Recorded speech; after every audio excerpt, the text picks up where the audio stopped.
Y yo creo que es importante mencionar que la gran ventaja de la revolución digital, el hecho que ahora se puede hacer cine con celular, que pone el cine al alcance de todos, que eso de no tener dinero para hacer cine ya no es excusa. Si tienes la necesidad de contar un cuento, expresarte, lo puedes hacer, ¿no? Sí, en realidad, bueno, también es cómo concibas, ¿no? el cine. O sea, efectivamente se puede hacer, se puede contar historias con el lenguaje audiovisual a través de cualquier herramienta que pueda generar, ¿no? Con la que puedas expresarte con ese lenguaje, ¿no? Evidentemente yo creo que lo que sigue está en el origen y que nunca debe cambiar es la historia, ¿no? El concepto de qué cuento quiero contar, tal y como tú lo defines, ¿no? Es decir, al margen ya de las herramientas, ¿no? Efectivamente la producción no es una excusa para no contar historias, o no te puedes incluso escudar, ¿no? en una falta o exceso de producción para evadir, ¿no? Una idea que no funciona. No, eso, sí. Y si no lees, y si no ves cine, y si no escribes, probablemente no deberías ser la persona que escribe el guión para una ficción. Efectivamente. ¿Verdad? Entonces, cada cultura tiene cuentistas y tiene excelentes escritores. Entonces, ¿por qué no encontrar un gran cuento y adaptarlo? En vez de insistir en tener tu nombre en pantalla, como habíamos hablado 4 veces, si no es necesario. Bueno, Pues claro, en tu caso efectivamente, fue sí. necesario. Bueno, efectivamente, eso es, al final es la historia de donde quieras tirar, ¿no? Sí. Obviamente, creo que el cine no está hecho para ver tu nombre en pantalla, pero ni cualquier obra de arte, ¿no? Al final, realmente lo que importa es la obra y probablemente el espectador dentro de esa obra, ¿no? Como el espectador hace que la obra siga viva o continúe su discurso, ¿no? Muchas veces parece que la obra pertenece al autor y solo eso, o que la obra pertenece al lugar donde se exhibe y es el museo o la sala de cine, pero en realidad sí que creo que la obra se hace más viva, la obra crece cuando el espectador participa de ella, ¿no? Y continúa ese discurso, por ejemplo, ¿no? Es un poco, quizás sea un poco esa relación que puede haber entre el cine y los ciudadanos, entre el cine y la participación, entre el cine y la democracia, ¿no? Por ejemplo. A mí lo que me encanta de esto es el nosotros.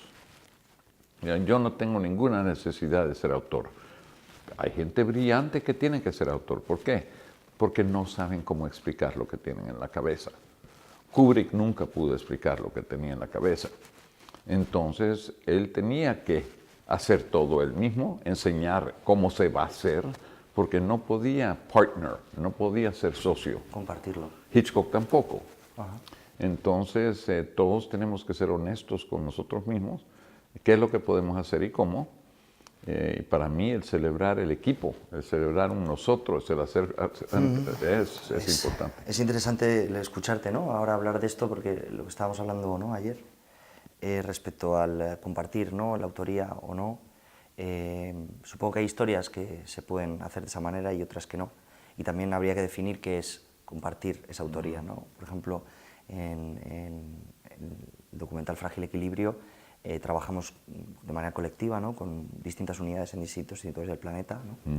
Y compartimos una visión, compartimos un mundo, cada uno lo retrató a su manera sin que nosotros estuviéramos allí y luego todos hablamos el mismo lenguaje y funcionó. Pero quizá otra cosa sea el contar una historia y contar lo que tienes en la cabeza. A veces, incluso además, dado que los rodajes están vivos y la construcción de una película está viva, muchas veces pues, es difícil, ¿no? Explicarlo todo. A veces hay que confiar y hay que dejar que fluya, y eso lo tienes tú en tu cabeza muy bien, no sabes muy bien qué, pero sabes que vas hacia un lugar, ¿no? Y al final va armándose solo. Pero cuando tienes que explicarle continuamente, tienes que exteriorizar continuamente todo eso, sobre todo para un coautor, quizás eso pueda complicarlo, ¿no? Me pregunto cómo sería la simbiosis perfecta. Ajá. Ahora, en documental, la mayoría de documentales, y los pocos que he hecho yo, son documentales, los míos han sido de descubrimiento. Es decir, no hay guión antes, el guión viene después. Entonces es que mientras lo estamos haciendo, estamos descubriendo cuál va a ser la historia. La situación está, pero la historia se desarrolla por sí sola, orgánicamente. Entonces es una dinámica diferente a ficción, que es lo mío, a donde todo tiene que estar, bueno, la mayoría tiene que estar ya hablado, el concepto tiene que estar, la visualización tiene que estar, dirección de arte se enchufa, diseño de producción, cámara, sonido, Sí, está más los armado. actores también, pero eso no quiere decir que uno no tiene que estar abierto durante la trayectoria a nuevas ideas, a nuevas sugerencias, pero la visión está armada. En los documentales a donde yo he participado, y la mayoría de documentales de mis colegas y estudiantes son, nunca saben qué es lo que van a encontrar mañana. Y eso ya es una dinámica totalmente distinta. También cuando todo está muy abierto, hay muchas posibilidades y muchas bifurcaciones posibles. O sea, aumentan las probabilidades de poner sobre la mesa una diferente posibilidad. Entonces ahí es cuando hay que decidir y tomar decisiones. Y a veces bueno, se pueden tomar las decisiones en cualquiera de los dos lados y seguir por un buen camino, pero hay que elegir una.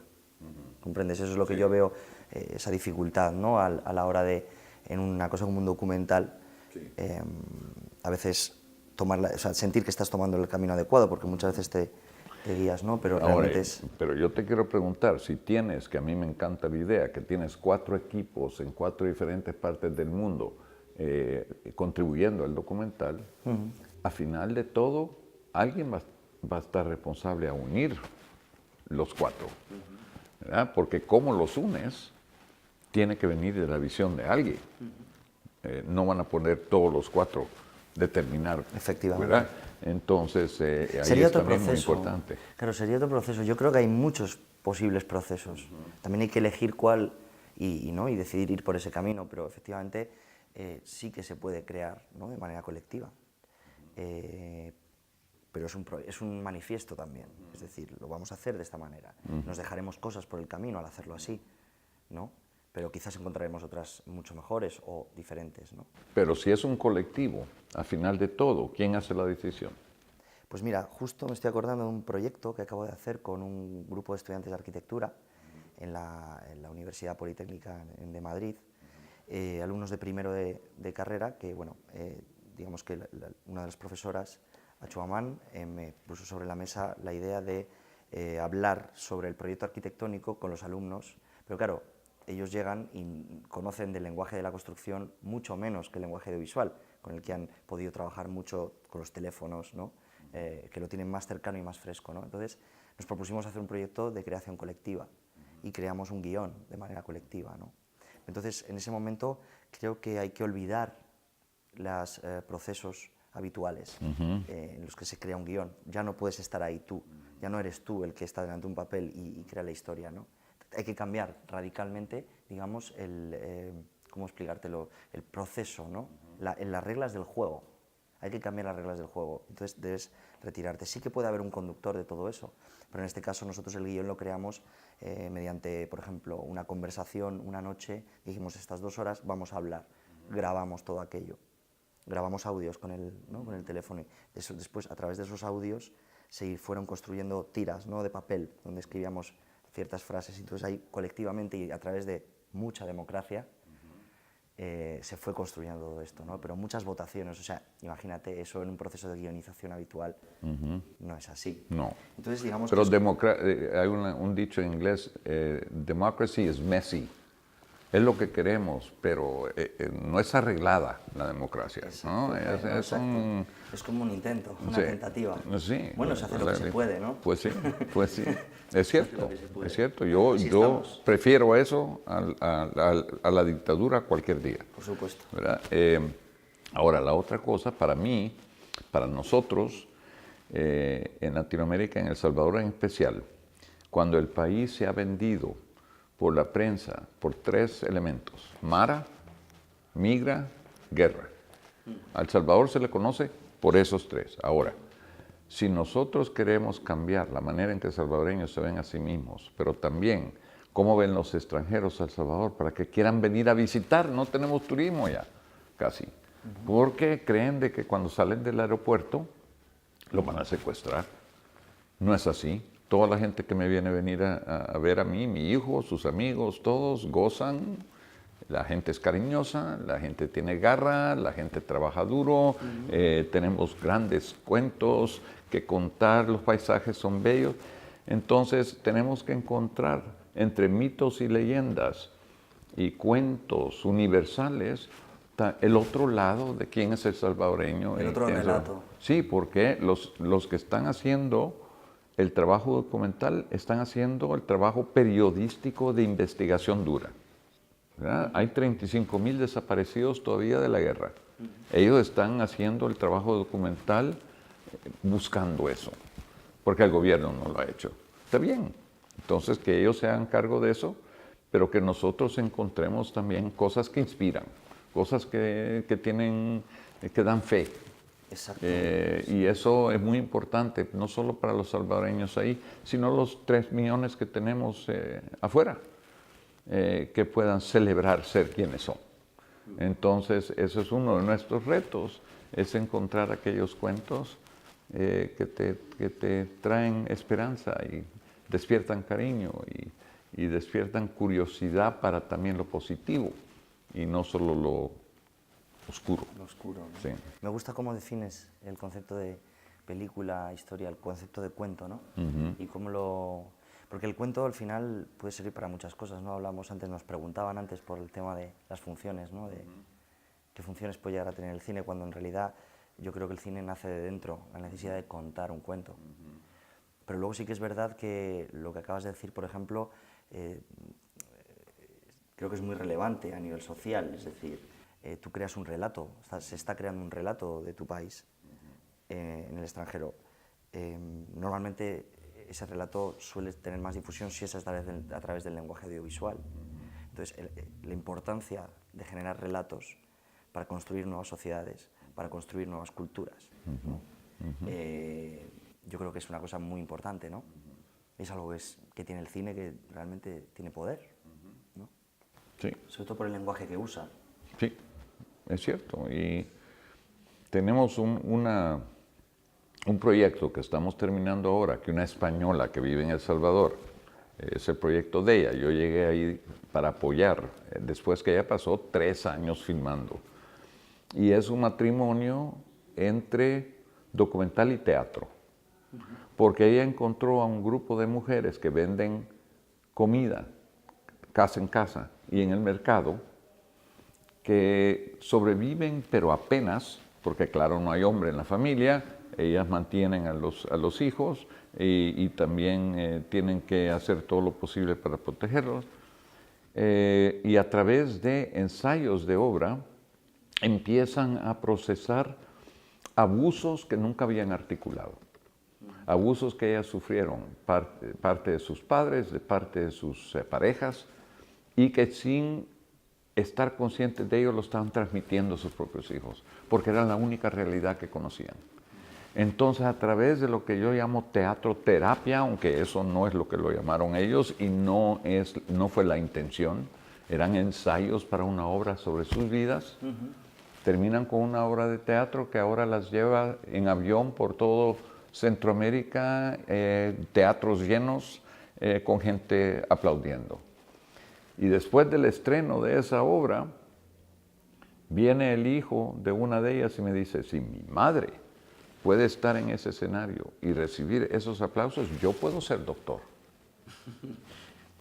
Entonces, sí. Ese que es un documental duro porque no miente, enseñan las vidas de ellas como son, pero al mismo tiempo, en esa tiniebla de la vida de ellas, porque ves cómo viven también, un barrio duro, entre el sol, y da esperanza. Y el teatro y ahora la película les va a traer un futuro que nunca pensaban que iban a poder vivir. Y para los hijos, más que todo, también. Así que el poder también de alimentar sueños En este caso, crear sueños que no existían. Bueno, es que realmente, es realmente los relatos ¿no? que creo que son importantes ahora, o por lo menos ayudan a conducir un poco lo que está sucediendo, son relatos llenos de esperanza, son relatos llenos de luz, porque digamos que a través de los medios de comunicación ya conocemos la oscuridad, ¿no? Nos la han enseñado. También a través de los medios de comunicación nos han enseñado una luz que es un poco también irreal, ¿no? Un halo de esperanza ahí que es un poco ciego, ¿no? Que no mira realmente lo que está sucediendo, ¿no? Mira para otro lado. Pero vamos, totalmente. Me recordaba lo que decías también. El otro día estaba con una de las compañeras que protagonizaron Frágil Equilibrio, ¿no? En la parte, digamos, la historia de la vivienda en España, ¿no? Y me decía, una cosa es vivirlo y otra cosa es contarlo. Supongo que en ese caso se estaba refiriendo a que vivirlo es más duro que contarlo. Pero para ella contarlo, y precisamente aquel día, fue muy importante. Claro. Fue muy importante. Porque le hizo colocarse en otro lugar, ¿no? Al que está acostumbrada. Quizás le ayuda a vivirlo, el poder contarlo. Es precisamente eso. Cuando una de estas mujeres, que son fabulosas, tienen un humor y un cariño y una energía y un carisma increíble, cuando ellas por primera vez dicen cómo el tío a los 5 años las sentaba aquí y las abusaban con los dedos mientras la gente no veía. Ellas no habían hablado de eso nunca. Entonces, al hablarlo, inmediatamente se adueñan de eso y pierden la vergüenza que tenían, que hacía que nunca pudieran no solo hablarlo, sino que aún recordarlo. Así que empodera. Exacto. El poder hablarlo es una catarsis. les permite, sí. Pues bueno, y el cine puede ayudar mucho a eso. Cabal, En tu caso, lo que estabas comentando, el teatro, ¿no? Sí. Cabal.